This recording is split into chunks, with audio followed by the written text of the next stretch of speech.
ಗುಣವುಂಟು ಮಹನೀಯರೇ, ಕುವರಿಯ ನಮ್ಮ ಮಗಗೆ ಕೊಡಬೇಕು. ಎಷ್ಟು ಹೊತ್ತಿಗೂ ಇವನ ಬಿಟ್ಟಿರರು ಗೆಳೆಯರು, ನಿಷ್ಠುರ ಮಾತಾಡಿ ಪರರ ಪೀಡಿಸದಂತ ಶ್ರೇಷ್ಠ ಗುಣ ನಮ್ಮ ಮಗನಾಗೆ. ಅರಿತು ಮಾತಾಡುವನು, ಹಿರಿಯರ ಮನ್ನಿಸುವನು. ಅರಿತು ಮಾತಾಡುವನು, ಹಿರಿಯರ ಮನ್ನಿಸುವನು.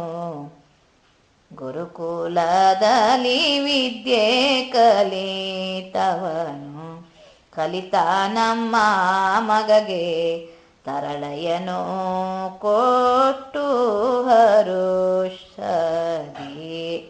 ಹರಳಿನ ಸರವನ್ನು ಇಡಿಸುವೆವು ಕೊರಳಿಗೆ, ಜರಿಸೆರಗಿನ ಪಟ್ಟೆ ಕೊಡುವೆವು ನಮ್ಮ ಮಗಗೆ. ಹರುಷದಿ ಕೊಡಿಸಮ್ಮ ತರಳೆಯ, ಬರುವ ಶುಭ ಲಗ್ನದಲ್ಲಿ ತರಳೆಯ ನಿಮ್ಮ ಮಗಗೆ ದಾರೆಯ ಎರೆದು ಕೊಡುತ್ತೇವೆಯನು ತಲೆ.